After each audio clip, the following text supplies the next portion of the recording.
किसी ने बड़े कमाल की बात कही है कि अगर आपको किसी का चरित्र जानना है तो बस उसके मित्र जान लीजिए। नमस्ते, मैं हूं आरजे कार्तिक। एक बड़ी छोटी सी कहानी सुनाता हूं एक फोटोग्राफर की। एक देश में कमाल का फोटोग्राफर था जो बड़ी क्रिएटिव पिक्चर्स क्लिक करता था, बहुत रोचक ढंग से हमेशा कुछ नया करने का प्रयास करता था। एक दिन उसके मन में ख्याल आया कि क्यों ना अपने देश के सबसे सौम्य चेहरे की तलाश की जाए, क्यों ना अपने देश के सबसे सरल सहज शालीन चेहरे को ढूंढा जाए। तो अपनी यात्रा पर निकल गया। 2-3 महीने तक वो खोजता रहा। फाइनली उसे एक जंगल के बीच में विश्वविद्यालय के बारे में पता चला, जहां उसे पता चला कि एक बहुत ही सौम्य शालीन व्यक्तित्व का लड़का वहां पढ़ रहा है। वो गया, जाकर के उसके चेहरे को देखा तो समझ गया कि ये तो वाकई में सौम्य है। उस लड़के के साथ पढ़ने वाले दोस्तों से बात की, उन्होंने कहा बहुत अच्छा लड़का है, सबसे अच्छे से बात करता है। तो दूर से उसकी फोटो क्लिक कर ली और उस देश की राजधानी में एक बड़ी एग्जीबिशन थी, वहां जाकर के फोटो डिस्प्ले की। सबने बहुत तारीफ की और बहुत तारीफ उस फोटोग्राफर ने बटोरी। साल पर साल बीतते गए, ये घटना वो भूल चुका था। 10 साल पहले मैंने एक सौम्य चेहरे को तलाशा था, अब समय आ गया है कि मैं इस देश के सबसे क्रूर चेहरे को तलाशूं, सबसे डरावने चेहरे की तलाश करूं। तो अपने उस 10 साल पुराने आइडिया को एक नए ट्विस्ट के साथ वो लेकर के निकल पड़ा। अब उसे पता था कि ऐसे लोग बाहर तो नहीं मिलेंगे। ऐसे लोग तो जेलों में बंद होते हैं, जो कैदी हैं, जिन्होंने कुछ अपराध किए हैं, बड़े बड़े अपराध किए। तो अपने देश के जो अलग अलग राज्य थे उनकी राजधानी में गया, बड़ी बड़ी जेलों में गया, लेकिन उसे वो चेहरा नहीं मिला।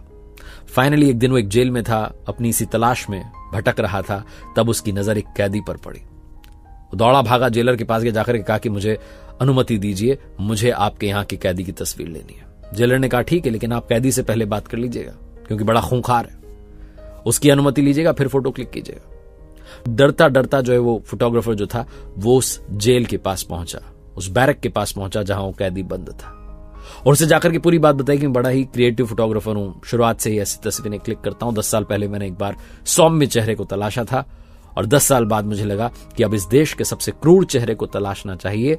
मेरी तलाश आप पर पूरी हो रही है, माफ कीजिएगा, लेकिन मुझे आपका चेहरा बड़ा क्रूर, बड़ा डरावना, खौफनाक लगा। उस कैदी को अंदर से बहुत गुस्सा आया कि मुझे क्रूर कह रहा है, लेकिन उसने अपने गुस्से को नियंत्रित किया और पूछा कि क्या मैं आपसे एक सवाल पूछ सकता हूं? क्या आप मुझे वो 10 साल पहले जो आपने सौम्य चेहरे की तस्वीर खींची थी वो दिखा सकते हैं?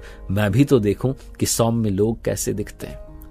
फोटोग्राफर ने कहा हाँ, क्यों नहीं। तो उस फोटोग्राफर ने अपने बैग में से निकाल करके वो फोटो दिखा दी जो 10 साल पहले क्लिक की थी। जो कैदी था वो तस्वीर देखते ही फूट फूट के रोने लगा। फोटोग्राफर ने पूछा कि क्या हुआ, क्या बात है, आप रो क्यों रहे हो? बोले ये मैं ही हूं, 10 साल पुराना मैं। फोटोग्राफर ने दोनों को मैच किया, उस फोटो को और उस कैदी को। बोले हाँ, आपका चेहरा तो मिल रहा है। बोले तस्वीर तो मैंने यूनिवर्सिटी, वो जो कैदी था और रोने लगा। बोले हाँ, मैं यूनिवर्सिटी में पढ़ता था, या आपने तभी क्लिक की होगी। शुरुआत में सब ठीक था, बाद में मेरा संग बदल गया, मेरा ढंग बदल गया, छोटे छोटे क्राइम करना शुरू किया, फिर सब कुछ बदल गया, बड़े बड़े अपराध कर दिया और आज यहां इस जेल में बंद हूं। उस फोटोग्राफर ने कहा कि अगर आपको दोबारा मौका मिल जाए, सेकंड चांस मिल जाए, तो आप क्या करेंगे यहां से निकलते ही? उस कैदी ने कहा सबसे पहले मैं अपने आप से मिलूंगा, 10 साल पुराना मैं जो इस तस्वीर में है, मैं उससे मिलना चाहूंगा, वैसा बनना चाहूंगा। बहुत छोटी सी कहानी है जो ये बताती है कि जीवन में जो आपका संग है वो आपका ढंग डिसाइड करता है, आपका रंग डिसाइड करता है।